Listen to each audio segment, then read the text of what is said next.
નમસ્કાર મારા વાલા વિદ્યાર્થી મિત્રો, સ્વાગત છે તમારું। આજે વાત કરવાના છીએ ધોરણ 3માં તારીખ 7/4/2025ના રોજ ગુજરાતી વિષયની જે આપણી વાર્ષિક પરીક્ષા લેવામાં આવશે, જેનું મિત્રો પેપર તમારે 40 ગુણનું આવનાર છે, જેનું આપણે આ વિડીયોમાં સચોટ સાચું સોલ્યુશન જોઈએ, જે તમારી પરીક્ષાની અંદર તમને આ વિડીયો ખૂબ જ ઉપયોગી નીવડશે।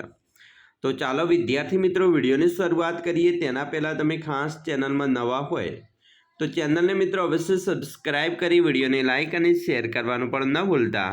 તો વિદ્યાર્થી મિત્રો, આપણે દ્વિતીય સત્રાંત પરીક્ષા જે તારીખ 7/4/2025ના સોમવારનો રોજ પેપર લેવામાં આવશે, તેની અંદર મિત્રો તમારે કુલ 40 ગુણનું પેપર 2 કલાકની અંદર આપણી શાળામાં પેપર પૂર્ણ કરવાનું છે, અને તમારા જે પેપરના જવાબો છે એ મિત્રો પણ પેપરની અંદર લખવાના રહેશે। અહીંયા મિત્રો સૌપ્રથમ આપણે વાત કરવાના છીએ પ્રશ્ન નંબર 1 તમારો જે પૂછાવાનો છે કે નીચે આપેલા પ્રશ્નોના જવાબ લખો। અહીંયા તમને 4 ગુણની અંદર મિત્રો તમારે પ્રશ્નોના જવાબ લખવાના છે। પહેલો પ્રશ્ન છે મિત્રો કે રામને સંદેશો કોણ આપે છે? તો આપણે જવાબ આ રીતે લખી શકીશું કે રામને સંદેશો હનુમાનજી આપે છે। તેવી રીતે બીજો પ્રશ્ન છે, રામુ શા માટે મૂંઝાવા લાગ્યો? તો અહીંયા મિત્રો આપણો જવાબ થશે કે રામુ સાંજ થતાં અંધારું પડી ગયું એટલે જોવા લાગ્યો, મૂંઝાવા લાગ્યો। 3, ઘરમાં બેસીને રમાય તેવી 2 રમતોના નામ લખવા હોય તો આપણે સાપસીડી, લૂડો, એના સિવાય બીજી પણ રમત મિત્રો લખી શકીએ છીએ। 4, રામુએ રાતના આકાશમાં શું શું જોયું? તો મિત્રો જવાબ આવશે કે રામુએ રાતના આકાશમાં ચાંદલીઓ અને તારા જોયા। મિત્રો પ્રશ્ન 2ની વાત કરીએ તો ટૂંકમાં જવાબ આપવાના છે, જેની અંદર મિત્રો પહેલું છે કે બતકડું સાથે શરમ અનુભવતું હતું, તો એનો જવાબ લખી શકાય કે બતકડું કદરૂપ હોવાથી શરમ અનુભવતું હતું। બીજું, હનુમાનનું કયું તોફાન તમને બહુ ગમ્યું? તો હનુમાનજીએ લંકા સળગાવી તે તોફાન મને બહુ ગમ્યું। 3, બિલ્લીને કઈ રમત બહુ ગમતી હતી? તો બિલ્લીને ક્રિકેટની રમત બહુ ગમતી હતી। પ્રશ્ન મિત્રો 3 જોઈએ તો નીચે આપેલા ફકરો વાંચી તેને નીચે આપેલા પ્રશ્નોનો જવાબ લખવાના છે। તો અહીંયા પ્રશ્ન છે મિત્રો, આપણે ખાસ ફકરો છે વાંચીએ। પહેલો કે આંબો કાંટાદાર હોય છે, તેના પાન લાંબા અને અણીદાર હોય છે। ફાગણ મહિનામાં આંબા પર મોહર આવે છે, તેમાંથી કેરી થાય છે। કાચી કેરીનો રંગ લીલો હોય છે, તેમાંથી અથાણું, મુરંબો, છુંદો વગેરે બને છે। પાકી કેરીનો રંગ પીળો હોય છે, તેનો રસ ખૂબ મધુર હોય છે। તો અહીંયા આપણે મિત્રો પ્રશ્ન જે ફકરાના આધારે જવાબ આપીએ તો પ્રશ્ન 1 છે કે કાચી કેરીમાંથી શું શું બને છે? તો અહીંયા લખેલું છે કે ભાઈ કાચી કેરીમાંથી શું શું બને? તો કે અથાણું, મુરંબો અને છુંદો, તો એ આપણે લખી શકીએ કે અથાણું, મુરંબો અને છુંદો બને છે। બીજું, ઘટાદાર એટલે કેવું ઝાડ? મિત્રો ઘટાદાર એટલે વધુ પાનવાળું અને ઘનઘોર ઝાડ, જે તમે અહીંયા મિત્રો તમને મળી જશે ફકરાની અંદર, બરાબર? કે ઘટાદાર એટલે પાન લાંબા અણીદાર હોય છે અને બરાબર એકદમ ઘનઘોર હોય છે।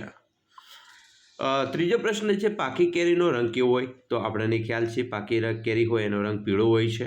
4, કાચી કેરીમાંથી શું શું બને છે? તો કાચી કેરી હોય એમાંથી અથાણું બને, મુરંબો બને અને છુંદો પણ બને છે। 5મું છે આંબા પર મોર કયા મહિનામાં આવે છે? તો મિત્રો એકચ્યુઅલી ફાગણ મહિનાની અંદર આંબા ઉપર મોર આવતા હોય છે, તો આપણે પૂરા વાક્યમાં જવાબ લખીશું કે આંબા પર મોર ફાગણ મહિનામાં આવે છે।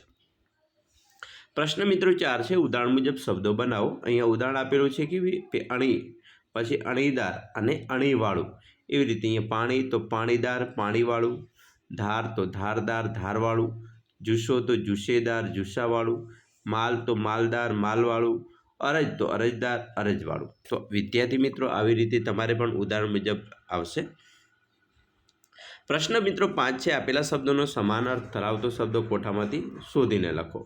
જેમ કે મિત્ર તો દોસ્ત થાય, એવી રીતે નદી તો સરિતા થાય, આપણે અહીંયાથી શોધી શકીશું। વન તો જંગલ થાય, પાણી તો જળ થશે, અને આનંદ તો ખુશી થાય, વૃદ્ધ તો ઘરડું થશે।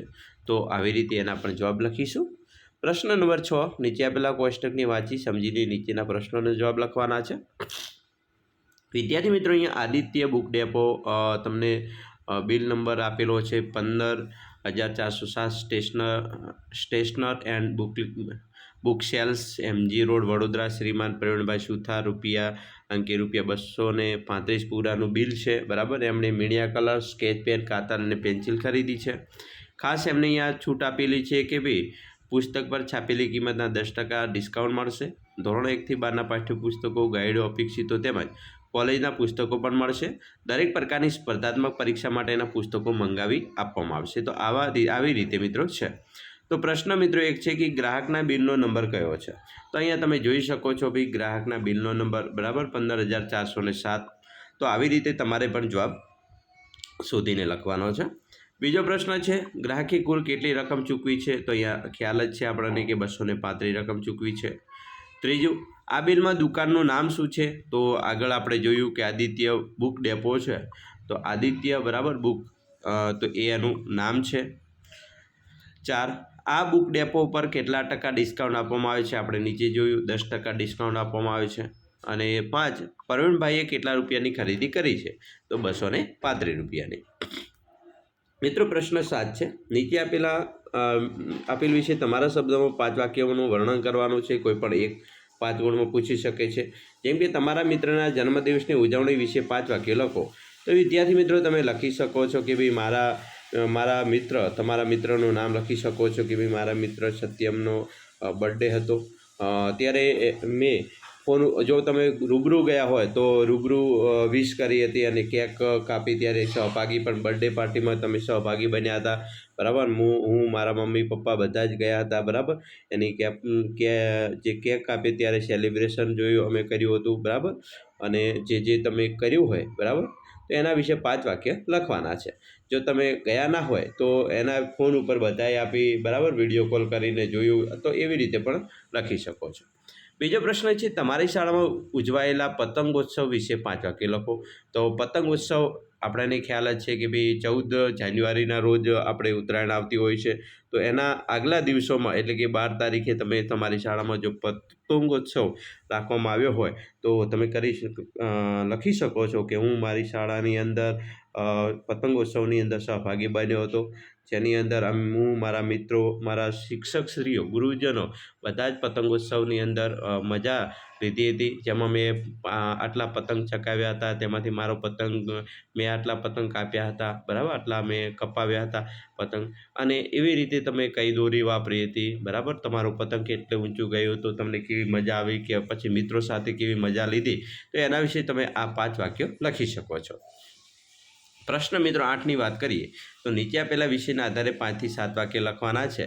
જેમ કે મારી શાળા. હવે તમારી શાળા વિશે તમે લખવાના હોય તો લખી શકો કે ભાઈ મારી શાળાનું નામ આ છે બરાબર. મારી શાળાની અંદર એક સુંદર બગીચો આવેલો છે.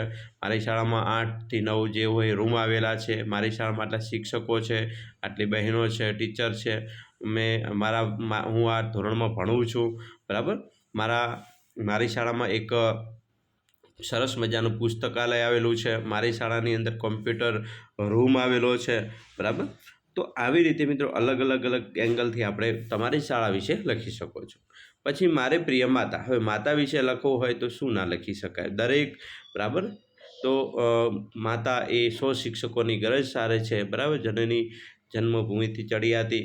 તો આપણે લખી શકીએ, ઘણું બધું માતા વિશે લખી શકીએ છીએ બરાબર મિત્રો. તો માતા વિશે આપણે અહીંયા 10 વાક્યો જેટલું લખીએ એટલું ઓછું. તો આવી રીતે વિદ્યાર્થી મિત્રો જે તમારું પેપર છે એ પૂછાવાનું શક્યતા રહેલી છે. અમે આશા રાખીએ છીએ તમને આપણા વિડીયો ખૂબ જ ઉપયોગી નીવડશે. અને ખાસ વિડીયો ગમે હોય તો લાઇક, શેર અને સબસ્ક્રાઈબ કરવાનું પણ ન ભૂલતા.